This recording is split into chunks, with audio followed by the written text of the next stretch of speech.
하나님 말씀 봅니다.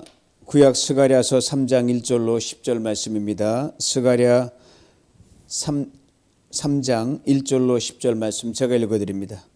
대제사장 여호수아는 여호와의 천사 앞에 섰고 사탄은 그의 오른쪽에 서서 그를 대적하는 것을 여호와께서 내게 보이시니라. 여호와께서 사탄에게 이르시되 사탄아 여호와께서 너를 책망하노라. 예루살렘을 택한 여호와께서 너를 책망하노라. 이는 불에서 꺼낸 그슬린 나무가 아니냐 하실 때에 여호수아가 더러운 옷을 입고 천사 앞에 서 있는지라. 여호와께서 자기 앞에 선 자들에게 명령하사 그 더러운 옷을 벗기라 하시고 또 여호수아에게 이르시되 내가 내 죄악을 제거하여 버렸으니 내게 아름다운 옷을 입히리라 하시기로 내가 말하되 정결한 관을 그의 머리에 씌우소서 하매 그 정결한 관을 그 머리에 씌우며 옷을 입히고 여호와의 천사는 곁에 섰더라. 여호와의 천사가 여호수아에게 증언하여 이르되 만군의 여호와의 말씀에 내가 만일 내 도를 행하며 내 규례를 지키면 내가 내 집을 다스릴 것이요 내 뜰을 지킬 것이며 내가 또 너로 여기 섰는 자들 가운데 왕래하게 하리라. 대제사장 여호수아야 너와 내 앞에 앉은 내 동료들은 내 말을 들을 것이니라. 이들은 예표의 사람들이라. 내가 내 종 싹을 나게 하리라. 만군의 여호와가 말하노라.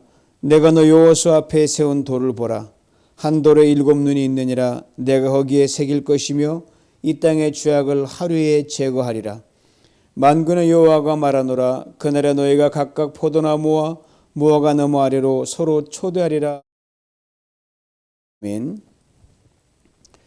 원석을 보석으로 다듬으신 하나님, 우리 하나님은 얼마나 사랑이 충만하시고 우리를 아끼시냐 하면 다듬어서 쓰시는 것, 우리를 그냥 다 다듬어서 이제 준비됐다 할 때 쓰시는 게 아니라 부족한 그대로, 못난 그대로, 죄진 그대로 일단 자녀로 삼으시고 그때부터 다듬으시면서 사용하시는 하나님의 기이한 간섭과 사랑의 방정식입니다. 오늘 본문에 바로 그것을 말씀해 주고 있고 이것을 예수 그리스도를 통하여 확증하셨습니다. 오늘 보면 스가랴 선지자가 본 4개의 환상 중 4번째인데 대제사장 여호수아가 하나님의 천사 앞에 죄인의 모습으로 서 있는 환상입니다. 다른 환상과 좀 다른 것이 하나가 있는데 다른 환상은 스가랴가 잘 모르니까 이게 뭡니까? 또 어디로 가면 어디로 갑니까? 라고 이 묻고 답하는 그런 게 있는데 4번째 환상은 스가랴의 질문도 없고 천사의 답변도 없습니다. 가장 큰 이유는 물을 필요가 없는 거예요. 보여지는 그 모습이 하나님 앞에 서 있는 인간의 실존의 모습이기 때문에 나를 분명히 비춰주니까 내 모습 그대로 밝혀주니까 뭐 물을 게 없죠. 내가 원래 그런 모습이니까 이 말이에요. 아신 대로 하나님께서 우리에 대해서 모르시는 것이 하나도 없으십니다. 우리가 묻는 자체가 하나님에 대한 믿음이 부족하기 때문에 그렇습니다. 우리가 입을 열어 말하기도 전에 성경은 분명히 말하였거든요. 우리가 입술을 통해서 말을 내뱉기 전에 우리 속에 무슨 생각 가지고 있는지 다 아신다고 하시는 게 바로 하나님이십니다. 우리의 과거도 아십니다. 지금 당연히 아시고 미래도 훤히 알고 계십니다. 그리고 우리의 크고 작은 허물까지 다 꿰뚫어 보십니다. 그런데 말입니다. 하나님만 이것을 아는 게 아니라 사탄도 이것을 잘 알고 있다는 사실입니다. 특별히 우리의 약점에 대해서는 더더욱 그렇습니다. 벌써 오늘 보면 1절에 우리의 모든 약점과 허물을 다 꿰뚫어 보고 있는 사탄이 하나님의 천사와 함께 서 있는 거예요. 참 아이러니한 장면이죠. 이른바 천상 하늘나라의 회의에 사탄이 와서 그 회의에 참석하고 있다란 말이에요. 욥기 처음에도 이런 똑같은 장면이 등장합니다. 욥을 정죄하기 위해서 사탄이 하나님과 대화를 하고 있는 장면이 욥기 처음에 등장합니다. 천상회의에 하나님과 사탄이 등장하고 있다. 참 말이 안 되는 건데 설명할 수가 없지만 다 이해할 수 없지만 하여튼 그런 것이 전제로 되어 있는데 하나님 앞에 사단이 버젓이 하나님의 사람을 참소하고 이 정죄한다는 것, 인간 법정의 이해관계를 가지고 천상회의의 모습을 사람들이 믿으며 고뇌하면서 아마 이런 게 아닐까라고 이 신앙의 선배들이 아니면 성경을 어떤 이해하는 사람들이 그렇게 비유적으로 써놓지 않을까 생각합니다. 중요한 것은요, 이 사탄은 우리를 정죄하기 위해서 하늘도 지옥도 어디도 가리지 않고 무조건 쳐들어가서 이 사람 죄인이다, 이 사람 나쁜 사람이다라고 아주 끊임없이 우리를 정죄하는 게 이 사탄입니다. 장소를 가리지 않습니다. 때를 가리지 않습니다. 심지어 하늘나라까지 올라가서라도 하나님한테 일러 바치는 게 이 사탄의 이 주특기예요. 땅도 들락거립니다. 하늘로 들락거립니다. 물론 하나님이 허용하시기에 가능하죠. 천상회의에 대해서 두 가지를 기억할 필요가 있습니다. 하나는 사탄의 정죄는 언제나 정확한 팩트를 바탕으로 한다는 거예요. 우리 요새 정치인들이 거짓말 했냐는 팩트 체크 하잖아요. 그래서 어느 정도는 진실이다, 이건 거짓말이다, true냐 false냐인데 사탄이 어느 안전이라고 거짓으로 우리를 하나님 앞에 정죄를 우리를 할 수 있겠습니까? 사탄이 괜스레 아무 허물 없는 우리를 갖다 걸고 넘어지지 않습니다. 정확한 팩트로 우리를 기소하죠. 다음은 하나님께 사탄이 우리를 정죄하는 것, 우리를 기소를 하는 것, 정죄를 위한 정죄, 기소를 위한 기소는 하나님께서 허용하지 않으신다는 거죠. 사탄의 정죄와 기소는 대체 거의 다가 사실입니다. 다 맞는 거니까요. 그러나 하나님께 우리를 변호하신다는 거예요. 우리를 지키신다는 거예요. 그래서 우리가 살 수 있는 거죠. 사탄이 천상까지 올라와 가지고 하나님 면전에서 대제사장 여호수아의 허물을 들춰내고 정죄를 합니다. 이에 대해 1절 이렇게 설명합니다. 대적하는 사탄의 여호수아의 모습을 보고 이렇게 봅니다. 그슬린 나무. 불의 나무가 그슬리면 새까맣게 타잖아요. 여러분 우리 그 국립공원 가면은 그대로 내버려둬서 그냥 새까맣게 그을린 어떤 팜트리 이런 거 본단 말입니다. 그게 그대로 그슬린 거예요. 근데 하나님도 이것에 대해서 부정하지 않으시고 그대로 인정하십니다. 2절 뒷부분 말씀 보세요. 이 사람 여호수아 내 말대로 불에서 꺼낸 타다 남은 나무 토막이다. 맞다. 새까맣다. 그냥 더럽다. 그대로 인정해 주시는 거예요. 출애굽기 19장 5절로 6절 이런 말씀이 있습니다. 세계가 다 내게 속하였나니 너희가 내 말을 잘 듣고 내 언약을 지키면 너희는 열국 중에서 내 소유가 되겠고 너희가 내게 대하여 제사장 나라가 되며 거룩한 백성이 되리라.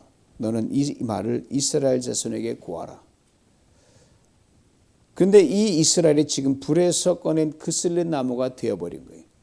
즉 거룩한 백성이 되기는커녕 죄에 찌든 백성이 됐습니다. 깨끗한 백성이 되기는커녕 더러운 백성이 되었고요. 신실한 백성이 되기는커녕 신의를 저버리기를 밥 먹듯이 하는 파렴치한 백성이 되었습니다. 자, 이런 이스라엘 백성들의 망가지고 깨어지고 자격 없고 한심한 그 모습, 자신들이 봐도 마음에 안 들죠. 근데 사탄이 이 모습을 보고 얼마나 쾌재를 불렀겠어요. 꼴 좋아 이러고 있다란 말입니다. 하나님도 보니까 맞거든요. 사탄이 와서 이 정죄하는 게 다 맞는 소리거든요. 이런 죄 저런 죄 다 지었던 거거든요. 그러면서 너희들 언제까지 그러려고 하느냐. 하나님도 속상해 하시죠. 사탄이 결정적인 순간을 놓칠 리가 없습니다. 이런 사탄이 평범한 백성도 아닌 하나님의 대제사장 여호수아의 허물도 정확하게 잡아냅니다. 하나님 우편에 서서 입을 가만히 두질 않습니다. 입만 가지고 떠드는 것도 아니에요. 증거가 넘쳐납니다. 어디 빠져나갈 구석이 하나도 없습니다. 대제사장 여호수아가 하나님의 천사 앞에 서 있는 상태에서 사탄이 그 기소장을 쭉 읽어 내려갑니다. 그리고 그 상황을 하나님이 다 보고 계십니다. 사탄으로부터 기소를 당하고 있는 이 대제사장 여호수아, 그슬린 나무의 모습입니다. 어디 하나 불에 그슬려 까맣게 타지 않은 부분이 없을 정도로 새까맣게 타 있습니다. 그냥 버려야 돼요. 근데 놀라운 반전이 일어납니다. 의기양양하게 여호수아를 기소하는 사탄에게 하나님이 단호하게 이렇게 말씀하십니다. 오늘 보면 2절 앞부분이에요. 사탄아, 여호와께서 너를 책망하노라. 예루살렘을 택한 여호와께서 너를 책망하노라. 사탄의 기소장과 고소장에는 허위 사실이 하나도 없습니다. 다 맞아요. true입니다. true. 그런데 하나님은 사탄을 책망하십니다. 그리고 분명한 이유를 이렇게 설명합니다. 내가 예루살렘을 택했다. I've chosen Jerusalem. 우리 사람도 한 번 해병은 영원한 해병이라 그러지 않아요? 사람들, 이 약속에 신실하지 못한 사람들도 한 번 내뱉은 말을 끝까지 지킨다고 하는 이런 신실함을 얘기하는데 하나님은 두말할 필요가 없죠. 한 번 택하신 사람, 한 번 내뱉으신 말씀 결코 버리거나 뒤집지 않으신다는 것은 두말할 필요가 없습니다. 사람이 아니기에 말 뒤집지 않습니다. 사람이 아니시기에 당신의 선택에 대해서 언제나 신실하십니다.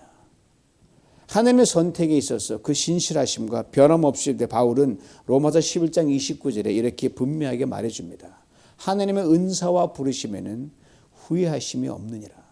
여러분 가끔 하나님 나 같은 사람 이 비실비실거리고 제대로 신실하게 살지 못하는 사람 이렇게 불러놓고 하나님 후회하지 않으실까? 우리 인간적인 생각에 그럴 수 있겠지만 하나님은 한 번도 그러신 적이 없으시고 앞으로도 그리하실 것입니다. 여기서 후회함이 없다는 것을 잘 이해해야 됩니다. 후회함이 없도록 처음부터 제대로 된 사람을 부르고 택하신 것이 아니라는 거예요. 하나님의 선택하신 나라와 사람, 소위 말하는 인간의 차별적 선택과 부르심의 기준으로 볼 때는요, 도저히 이해할 수도 없고 받아들일 수가 없습니다. 왜요? 자격 미달이기 때문에 그래요. 거기에 또 넘치는 은혜와 은사와 필요한 것을 공급해 주시기까지 합니다. 보통 낭비가 아니죠. 하나님의 선택과 부르심의 역사를 아주 심플하게 보여주는 말씀 중 하나가 바로 고린도전서 1장 27절로 28절입니다. 세 번역으로 읽어드립니다. 하나님께서는 지혜있는 자들을 부끄럽게 하시려고 세상의 어리석은 것들을 택하셨으며 강한 것들을 부끄럽게 하시려고 세상의 약한 것들을 택하셨습니다. 하나님께서는 세상에서 비천한 것들과 멸시받는 것들을 택하셨으니 곧 잘났다고 하는 것들을 없애시려고 아무것도 아닌 것들을 택하셨습니다. 물론 상대적 차이가 있죠. 하나님의 관점에서는 그 누구도 우열의 기준으로 너는 택함을 받고 너는 버림을 받는 그런 경우는 없습니다. 잘난 사람도 선택을 받으면 하나님의 기준에서는 여전히 무능한 인간이기에 선택받은 거예요. 원래 인간으로는 잘났지만 하나님 볼 때 잘난 게 하나도 없거든요. 또 못난 사람도 선택을 받으면 하나님의 기준 여전히 무능한 중에 더 무능하기에 더 선택을 받을 수 있는 거예요. 있는 그대로 내 모습 그대로 그냥 일단은 하나님이 접수하시고 그때부터 만들어 가시는 거예요. 이런 관점에서 예루살렘을 택했고 여호수아를 제사장으로 택했단 말이에요. 그러니까 사탄이 아무리 와서 지지고 볶아도 네 기소장 사실이다. 그것은 내가 저들을 택할 때의 기준이 아니었다고 말씀하시는 거예요. 네가 갖고 온 죄의 목록, 정죄 목록으로 내가 이를 택한 것이 아니다. 이 말씀하시는 거예요. 때문에 하나님께서는 당신이 택한 자를 버리지 않으십니다. 넘어져도 쓰러도 다시 또 부르십니다. 다시 다듬으십니다. 다시 시작하십니다. 사탄의 기소령을 듣고 있던 여호수아 불에 그슬렸으니 옷이 보통 지저분한 게 아닙니다. 보통 더러운 게 아니에요. 하나님이 천사에게 말씀하십니다. 오늘 본 4절 앞부분이에요. 그 더러운 옷을 벗기라. 그리고 우리는 여호수아에게 이렇게 말씀하십니다. 내가 내 죄악을 제거해 버렸으니 내게 아름다운 옷을 입히리라.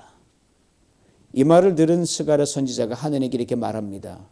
여호수아의 머리에 정결한 관을 씌워 주옵소서.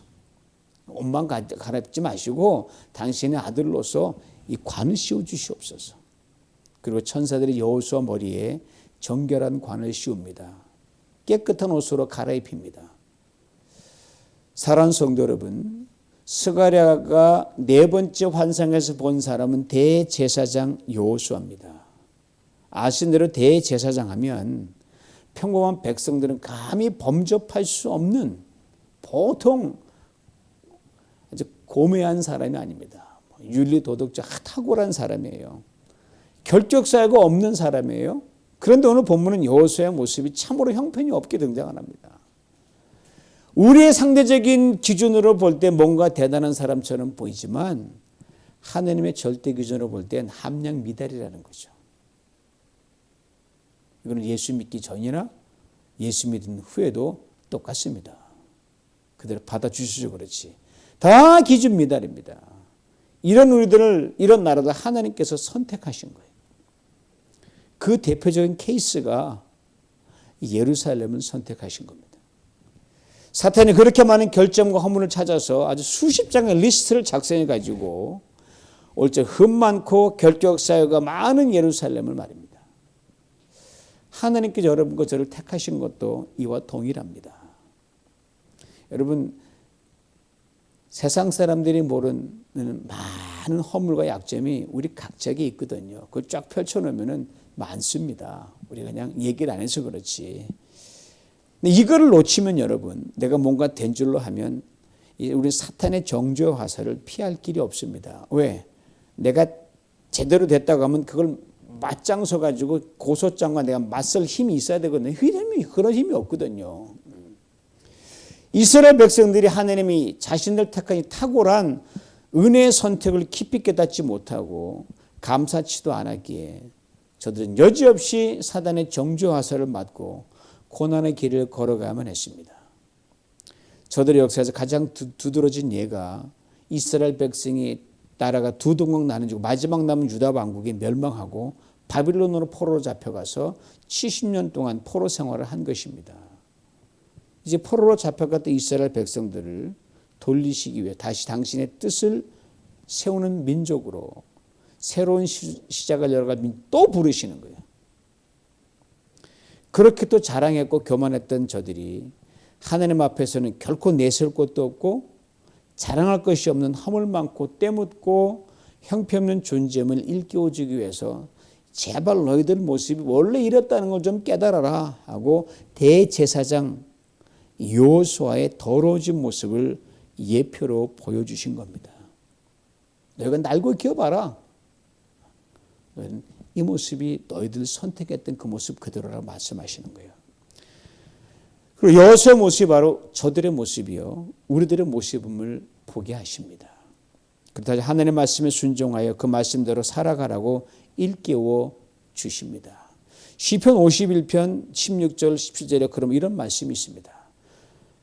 주께서는 제사를 원치 않으십니다. 만일 주께서 원하셨다면 내가 그것을 드렸을 것입니다. 주는 불로 태워 바치는 번제도 기뻐하지 않으십니다. 하나님께서 갖다 바치는 제사와 제물 이런 걸로 하나님을 만족하려면 세상 거 다 끌어 모아도요, 내 전 재산 모아도 모자랍니다. 그래서 성경이 이렇게 얘기하죠. 하나님이 원하시는 제사는 상한 심령입니다. 하나님 나를 이렇게 택해 주셨는데 내가 또 어긋나갔습니다 라고 상한 마음으로 하나님께 나오는, 그게 진짜 하나님 받으시는 모습이에요. 주께서는 겸손하게 뉘우치며 회개하는 마음을 업신여기지 않을 것입니다. 맞아요. 우리가 하나님 앞에 나갈 때 뭘 들고 나갈 수 있겠습니까? 그 자체가 여러분, 혹시 그런 생각 좀 든다고 하면 싹 버려야 됩니다. 모든 것이 다 하나님 것 아닙니까? 하나님 진정 원하시는 것은 하나님 아니면 나 아무것도 아니에요. 이 자기 인식이에요. 자기 고백이고요. 하나님 당신의 은혜가 아니면 난 살아갈 수가 없습니다.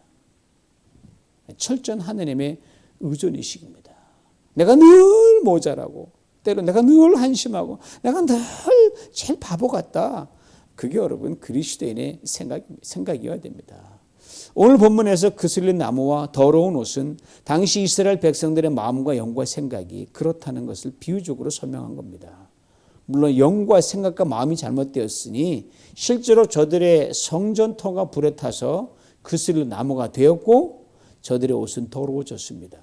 그러게 성경은 우리에게 옷을 찢지 말고 마음을 찢으라고 그렇게 누누이 말씀하고 있는 겁니다.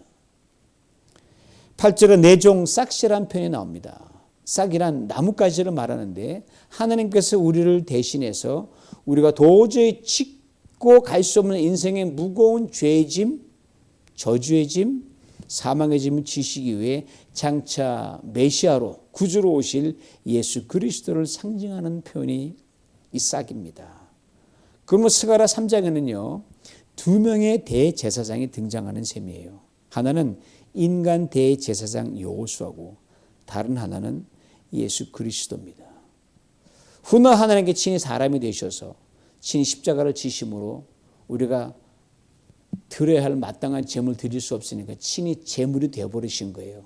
그리고 부활하셔서 그 어떤 허물과 죄와 악함도 덮어지는 은혜와 구원의 옷으로 덮어주셨습니다.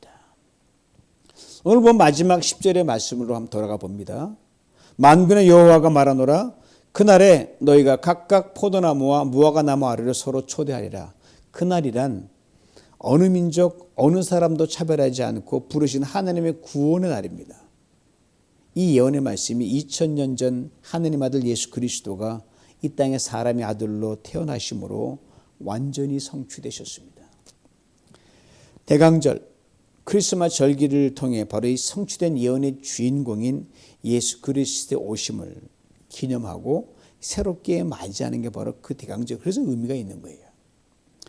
고로 그리스도는 우리도 이 땅의 모든 사람들에게 그런 존재로 살아가게 될 것을 이 말씀 속에 담아 놓았거든요. 그 누구를 대하든 그 누구를 만나든 사랑할 친구로 은혜와 긍휼과 자비를 베풀 사람으로 아무런 꺼리낌 없이 귀한 손님처럼 대한다는 말이죠. 왜요? 내가 그런 대접을 하나님께 받았으니까. 포도나무와 무화과 나무 아래란 말은 기회 있을 때마다 모든 사람들을 손님처럼 대하고자 할 때 하나님이 네 것을 감당할 수 있도록 열매가 주렁주렁 열리는 그런 포도나무와 그런 무화과 나무처럼 형통한 인생이 되게 만드신다는 겁니다. 즉 주는 인생으로 살아가게 된다는 거죠. 은혜를 주고 사랑을 주고 격려를 주고 섬김을 주고 재능을 주고 재물을 나누는 인생으로 말입니다. 다른 거 없어요. 하나님 우리를 받아들인 그 동일한 긍휼한 우리 진짜 그슬린 나무 같은 존재를 받아주실 것처럼 또 다른 그런 하나님 형상들을 받아주는 거죠. 잠언 11장 24절로 25절에 이런 귀한 말씀이 있습니다. 흩어 구제하여도 더욱 부하게 되는 일이 있나니 과도히 아껴도 가난하게 될 뿐이라. 구제를 좋아하는 자는 풍족해질 것이요 남을 윤택하게 하는 자는 윤택해지리라. 이 10절의 말씀 무화과 나무 아래로 포도나무 아래로 서로 초대하는 그 10절 말씀은 예수 그리스도께서 훗날 당신의 삶을 통해 이루신 것에 성경은 이렇게 분명히 증거합니다. 고린도후서 8장 9절이에요. 우리 주 예수 그리스도의 은혜를 너희가 알거니와. 하나님의 은혜를 다 알잖아요. 부요하신 이로서. 하나님은 완전 보통 부자가 아니잖아요. 비교할 수 없죠. 부유하신 자로서 너희를 위하여 가난하게 되시면 그의 가난함을 말미암아 너희를 부요케 하게 하심이라. 예수 믿는 그 자체가 여러분 하나님의 부를 우리가 떠안는 거예요. 예수님 때문에. 그래서 가난한 우리를 부요케 만드셨습니다. 추한 우리를 거룩하게 하셨습니다. 천한 우리를 존귀하게 하셨습니다. 더러운 우리를 깨끗하게 하셨습니다. 거칠고 투박하고 아무 쓸모없는 광야에들 들깨다에 돌 주워가지고 그 뭐 쓸모 있나요? 거칠고 투박하고 아무 쓸데가 없죠.